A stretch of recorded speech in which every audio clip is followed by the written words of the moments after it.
nós do Você pensamos, vamos discutir sobre esse envelhecer? Porque às vezes a gente para um tempinho nessa rotina atribulada que eu e você temos, né?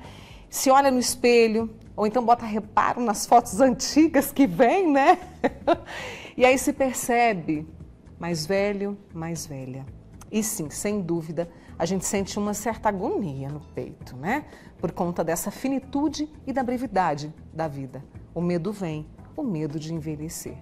É normal? E como não deixar que ele tome conta da gente? Aí eu convidei duas criaturas lindas que estão aqui comigo para tomar um café, por isso tome café junto conosco. Eu estou recebendo a Aline Soares, que é geriatra, e a Geni Araújo Costa, essa querida amiga, que é doutora em envelhecimento e está aqui conosco para dividir muito dessa reflexão com vocês. Participem, 998-97.000. Meninas, muito obrigada, viu, por terem vindo. Obrigada pelo convite. E aí eu vou começar com esta lição da dona Gladys, né? Porque ela traz, você vê, ela falou, agora que eu estou no auge, agora que eu me sinto no auge. E ao mesmo tempo entendendo que o corpo ele vai envelhecendo e você precisa entender isso para seguir adiante. Não posso mexer mais com o fogo, mas posso fazer outra coisa, não é? É isso que diminui o medo de envelhecer, na opinião de vocês? Eu acho que o medo de envelhecer, ele está muito ligado, pelo menos ao que a gente mais ouve dos pacientes, o medo de envelhecer está muito ligado à perda da funcionalidade, que é a dificuldade ou a inabilidade de fazer coisas que antes a pessoa fazia. Então é o medo de perder a autonomia, de perder independência. Então no caso dela que consegue, né, que ainda é funcional, que faz as coisas dela, isso ajuda bastante a combater esse medo, né? Porque ela não é parada, né? E ela sabe da importância dela. Exato, e ela sabe dos limites. Que fala-se em velhice é como se fosse só declínios e declínios rápidos, que fossem só perdas e que a gente já estaria caminhando para a finitude ou morte. E não é verdade, né? Quando você se propõe a fazer algo diferente, a fazer algo na sua vida, que você talvez não tenha tido oportunidade anteriormente, é muito salutar. Os propósitos de vida. Eu chamo isso que, sem propósito, a gente nem levantaria. Porque eu vou levantar para quê? Eu não tenho propósito. Eu não quero almoçar, eu não quero arrumar a casa, eu não quero. Então, a pessoa fica muito inativa, diferentemente dessa senhora que a gente acabou de ver. Ela sabe dos limites, Sim. Não vou mexer com fogo, mas eu vou fazer as outras coisas que eu consigo. O duro é quando só lastima o que não se faz mais. Não é, doutora? Com certeza. Tem pacientes assim que eles ficam muito chateados, principalmente pela questão do trabalho, né? Porque acaba que chega uma hora que a aposentadoria vem, né? E aí o paciente às vezes ele se sente inútil. A utilidade, né? Exatamente. Porque ele acha que ele não consegue mais trabalhar, então ele perdeu a perspectiva, ele perdeu o sentido da vida, mas não é bem assim, né? Não, não é. E como é que a gente cria? Porque, assim, na nossa vida, principalmente no Brasil, que a gente tem que pagar muita conta. Muito imposto. Muito imposto, né?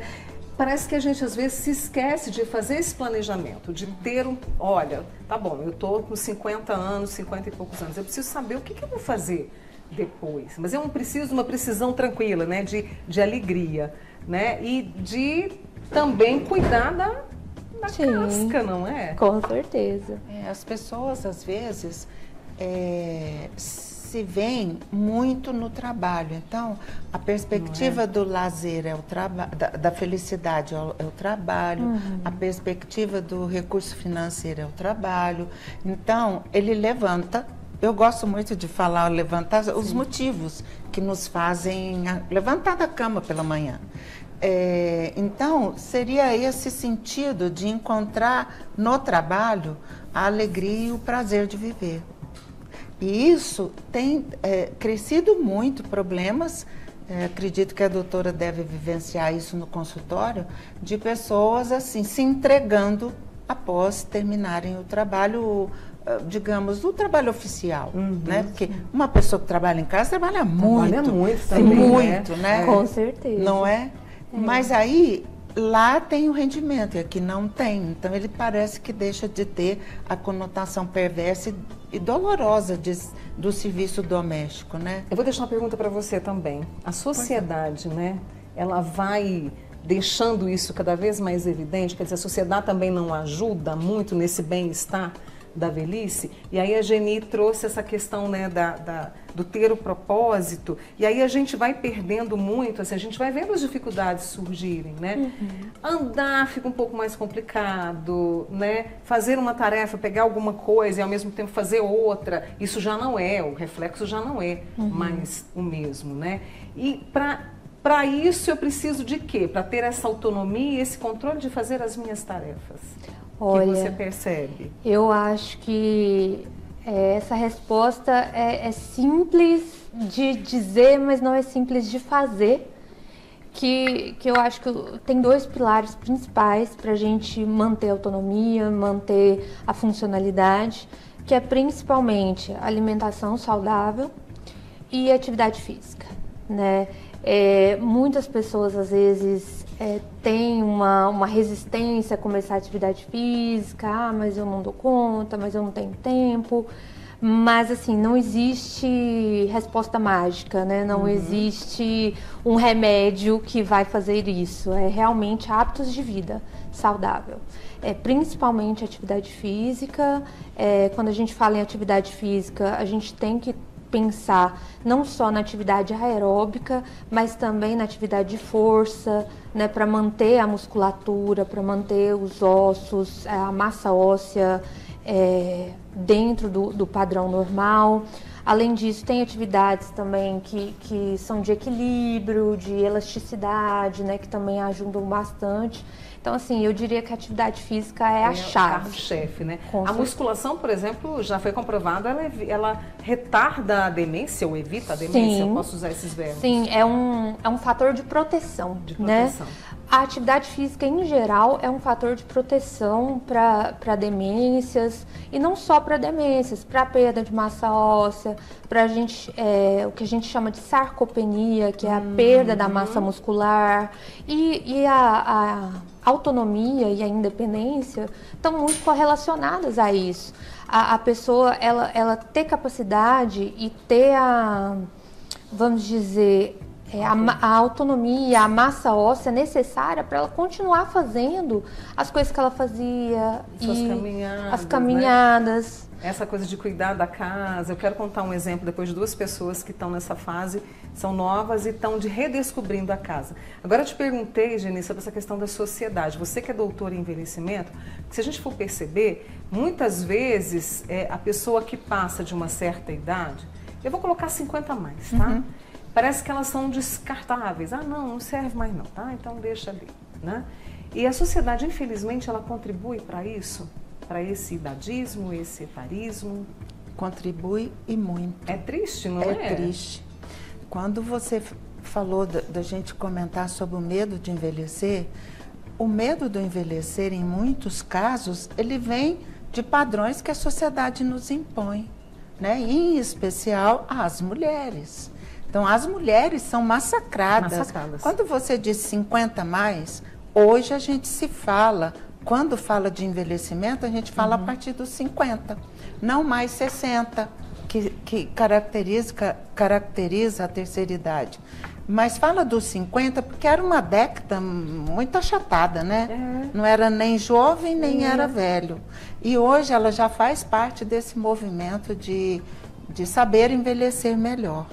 Para isso, tem que ir contra muitos padrões que já estão estabelecidos e que são tão fortes que a gente se autoconvence que aquilo está certo. A gente acaba falando, não, eu sou contra esse padrão, mas você repete. Historicamente, ele está introjetado em você. Então, a sociedade contribui muito. A sociedade, ela discrimina a pessoa que tem mais idade. Então, então completou 70 anos, tem que sair. Será que um professor, será que um professor não teria essa chance de ir até mais? Mostrar aos seus alunos aquela importância da sabedoria que ele adquiriu, do conhecimento, das informações. Nem sempre isso é prolongado. Então, são várias profissões que acabam sendo cortadas antes do tempo desnecessariamente. Sabe? Interessante essa reflexão que a Geni traz. Vou trazer para que vocês pensem aí e participem. Já vi que tem muita gente aqui fazendo pergunta. Vou dar uma olhada nas perguntas, porque eu estou hoje com a Geni Araújo e a Aline Soares e a gente está conversando sobre esse envelhecer, tá bom? Deixa eu apresentar mais uma vez para vocês as minhas convidadas hoje, né? A Geni de Araújo Costa, ela que é doutora em envelhecimento, e a Aline Soares, que é geriatra com a gente. E aí ela trouxe uma questão, antes disso, a querida Jaqueline mandou um recado para a mãe dela, para a dona Marlene. Mônica, ela chora muito por não aceitar a velhice, mas ela nem imagina o quanto nós a enxergamos tão linda. Aí ela disse, sou Jaqueline, sua filha, com gratidão. Querida Marlene, receba o nosso abraço aí, viu? Porque esse choro envolve tanta coisa, não envolve? Envolve sim, quer falar? O choro, ele envolve tanto as mudanças que são inerentes ao envelhecimento, a questão de que, na verdade, o envelhecimento é um processo global, todos nós vamos passar por isso. Às vezes é importante também passar por um profissional qualificado, porque também existe a questão da depressão na terceira idade, e às vezes a depressão na terceira idade ela é pouco diagnosticada, porque as pessoas acham que o idoso ficar no canto dele, ficar mais isolado, isso aí é da idade. É da idade. E às vezes a pessoa está sofrendo, então é importante a gente ter esse cuidado também com a parte psicológica do idoso. E a questão de não aceitar o envelhecimento é o que eu estava pensando sobre o que a Geni tinha dito antes. Acho que é uma questão de ressignificar algumas coisas, porque às vezes a pessoa ela para de trabalhar, para de fazer o que ela fazia antes. Às vezes a própria sociedade enxerga ela como inútil, como essa pessoa não está mais qualificada, né? É velha demais para isso. E não é assim, a gente viu Dona Sirlene aí no show de rock, né? Fã do Queen. Exatamente. E eu achei interessante, porque o Lucas falou que as amigas dela têm ali na faixa dos 20 e poucos. Esse encontro entre as gerações, isso também alimenta a vida? É extremamente salutar. Desde que a pessoa se propõe a conviver com pessoas mais jovens ou pessoas, mesmo que não sejam jovens, mas de alto astral, que enxerga a vida e querem viver os últimos anos da vida dela, que pode ser aí 40, 50, 3, 4, mas viver bem até o fim, usufruindo de tudo que há de bom.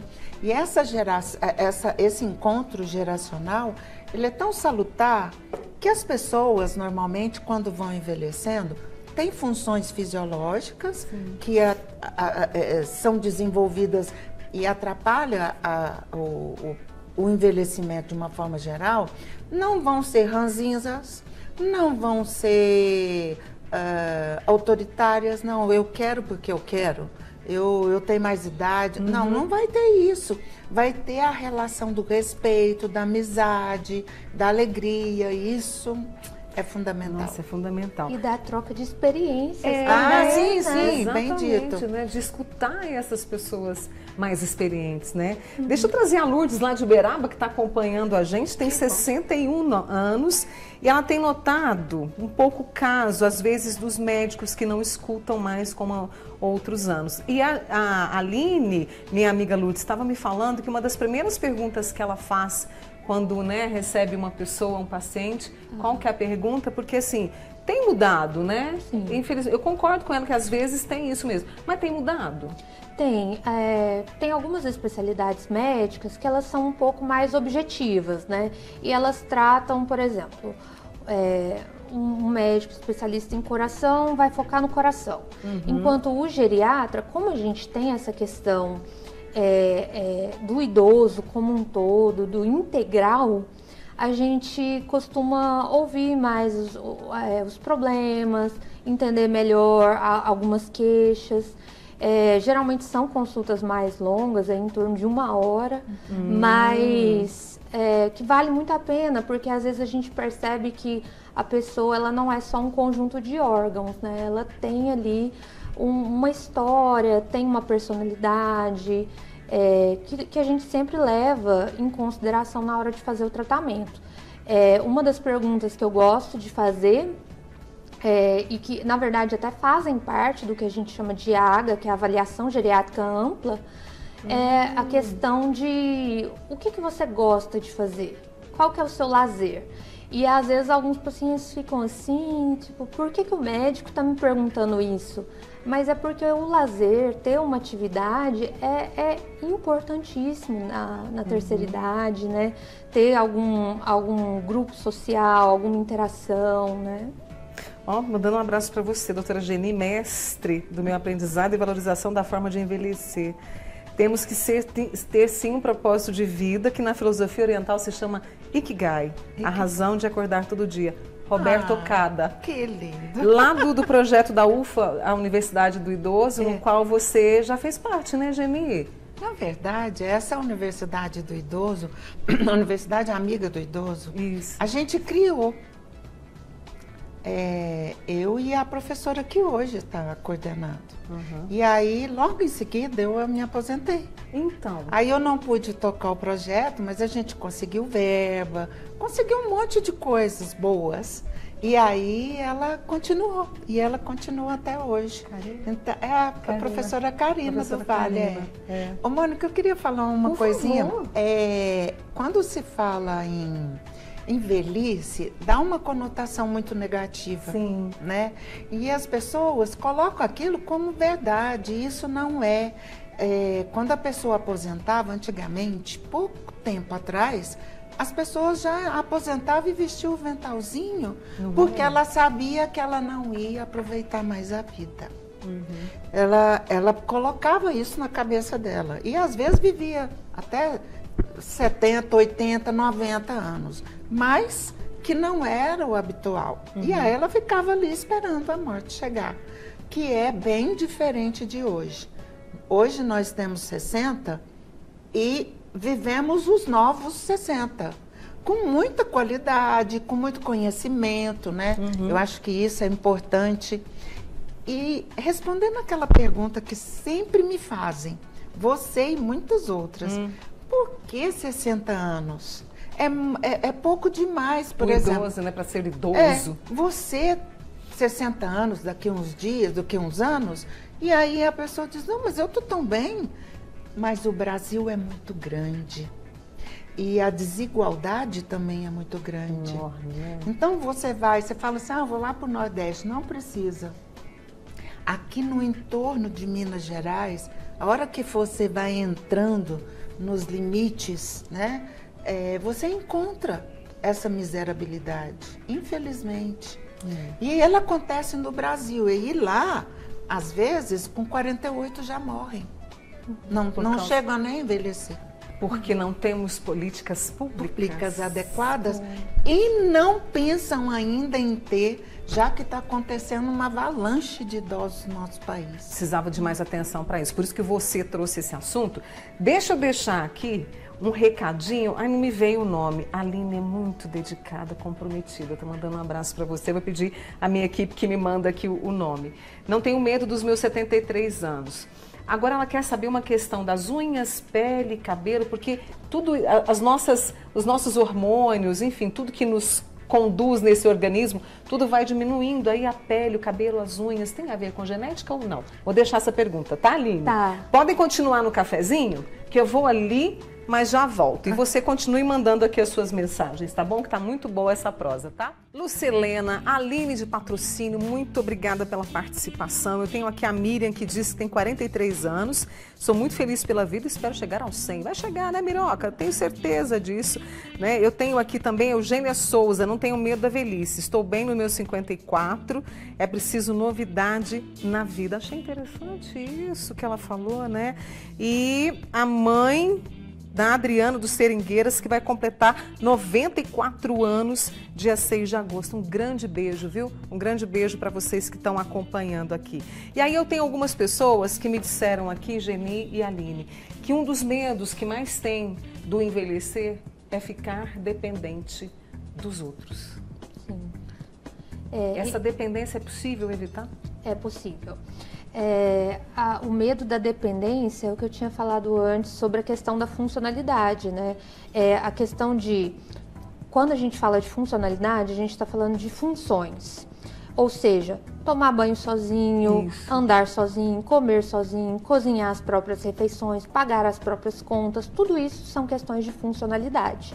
Para manter essa funcionalidade, manter a independência, a autonomia, é necessário a gente fazer um planejamento, né? Igual eu estava falando com a Geni e a Geni estava me falando, a gente tem que se preparar antes, né? É importante fazer as consultas de rotina para evitar as doenças que muitas vezes vêm com o envelhecimento, por exemplo, um AVC que limita muito, né? Um infarto que às vezes limita algumas atividades, mas também é o que eu sempre falo para os pacientes, que às vezes quando a gente fala de inércia, né? Às vezes tem lá a lei da inércia na física, falando que o que se movimenta tende a continuar se movimentando, né? E isso é verdade também para a biologia. Então, quanto mais a gente continua fazendo atividade física, fazendo as nossas coisas, fazendo as nossas tarefas, mais a tendência a manter desse jeito. Viu, Elaine Moraes? Recadinho para vocês. E a Geni, que é uma pesquisadora, trouxe para a gente o seguinte: o Brasil está envelhecendo. A pirâmide vai se inverter. Totalmente. E a Aline, que é geriatra e trata, né, a pessoa como um todo, ela vai olhar a pessoa como um todo. Coração, né, cognição, tudo. Ela olha tudo. E nós temos falta de geriatras hoje no Brasil. Sim. Quanto mais está desproporcional. Está desproporcional. Quanto cresce mais se envelhece, o envelhecimento e não cresce a profissão, né, do médico especializado em geriatria. E a gente tem um dado que faltam 28 mil aproximadamente de geriatras para atender a população brasileira.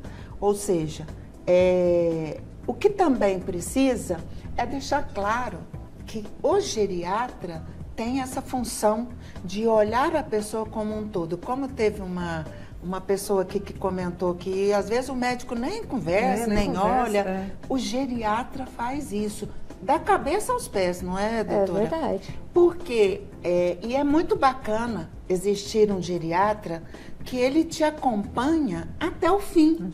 Porque ele vai sabendo da sua vida, ele vai te conduzindo até a sua finitude. Isso é muito importante. Aí você não fica de pedacinho, departamentalizado, cada um no lugar. Aí tem problema de remédios, né?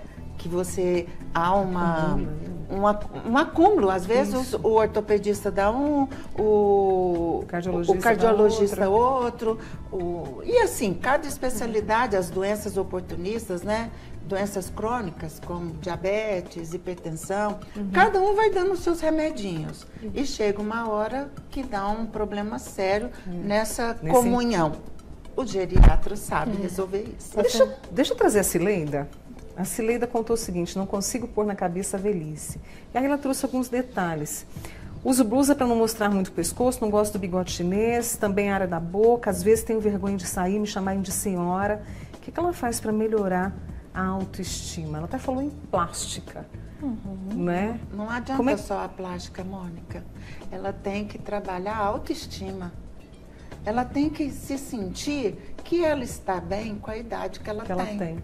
ela pode fazer alguns procedimentos para tentar fazê-la ficar melhor para ela, inclusive.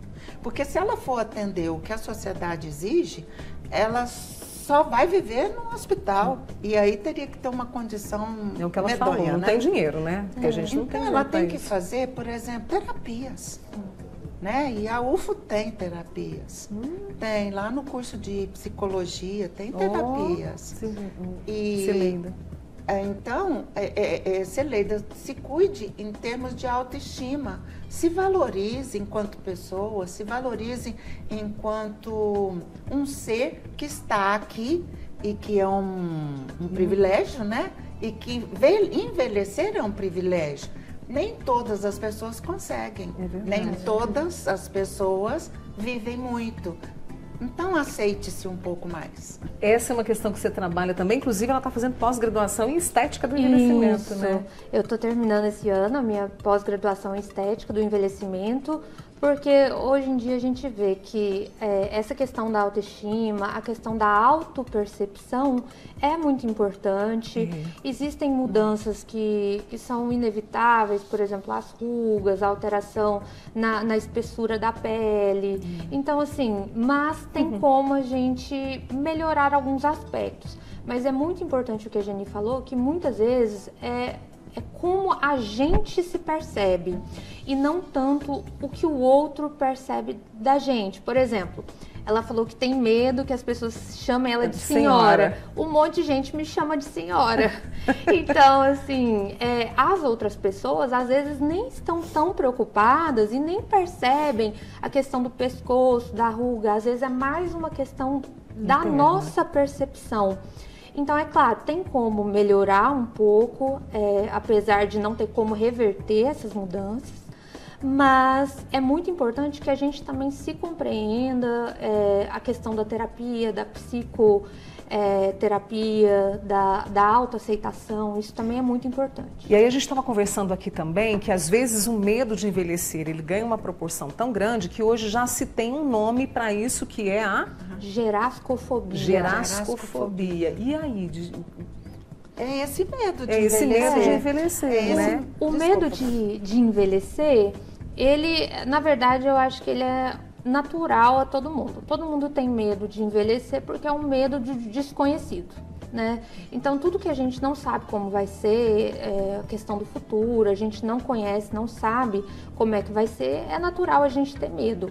A gerascofobia é o medo excessivo do envelhecimento. É quando a pessoa chega a ter ansiedade, choro por causa do envelhecimento. E se isola também. E se isola. E se tampa, né? E não se mostra, como se fosse pecado envelhecer. Isso não pode acontecer. A gente tem que se aceitar, a gente tem que se adaptar. Todas as alterações em nossas vidas, a gente tem que se adaptar. Por exemplo, eu perdi meu marido recentemente. Eu estou tendo que me adaptar a uma nova vida. Há uma ausência? Há uma ausência, há um silêncio, há uma lembrança. A gente tem que se adaptar. Algo que você fazia há 50 anos com a mesma pessoa, você deixa de fazer de um dia para o outro. E aí, isso realmente a gente nos leva a pensar que a gente precisa a todo instante, a cada novo acontecimento, a gente se readaptar. Ou então, nós estamos fadados ao fracasso. E o fracasso nos leva ao isolamento, à solidão, e à depressão e a muitas outras questões que nos levam ao caminho do final. É definhar mais rápido. Eu falo minguar. Minguar. Você vai minguando. Vai minguando, né? Dia a dia. E você não tem o direito de minguar, você tem o direito de encontrar motivos porque você está em vida. Né? Você está em vida e você tem que encontrar motivos. Eu faço todos os dias isso. Todos os dias. Eu me lembro. Olha, eu preciso encontrar motivos. E encontro. E que bom que você encontrou motivo para vir aqui hoje. Com certeza. Ô, Aline, muita gente perguntando aqui, eu posso procurar um geriatra a partir de que idade? Ah, já estou com 50 e lá vai cacetada, posso procurar também? As pessoas me perguntam isso também, a partir de qual idade que eu posso procurar o geriatra? A verdade é, qualquer adulto pode procurar o geriatra, qualquer idade. Eu tenho uma colega que ela saiu do pediatra e foi para o geriatra. O geriatra, ele antes de fazer geriatria, diferente da pediatria que é entrada, acesso direto, a geriatria primeiro você faz clínica médica, que é a clínica do adulto, e depois você faz a especialização em geriatria. Então, a geriatria, qualquer adulto de qualquer idade pode procurar um geriatra se a sua intenção é envelhecer bem, tomar remédios que não façam mal para o rim, não façam mal para o fígado, que não vão te atrapalhar depois no futuro.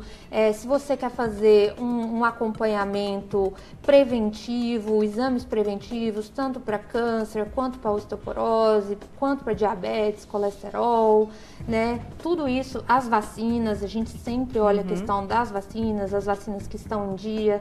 Tem vacinas que são recomendadas e que não estão, infelizmente, no calendário nacional, né, público de vacinação. Então, a gente tem que prescrever essas vacinas. Né? É um todo, é olhar a pessoa de forma integral. Deixa eu agradecer essas queridas, Geni Araújo, doutora em envelhecimento, Aline Soares, geriatra. Muito obrigada a vocês duas, viu? E obrigada também a vocês, Marilene do Morumbi. Tamo junto, um beijo grande para você, viu? Voltem mais vezes, meninas.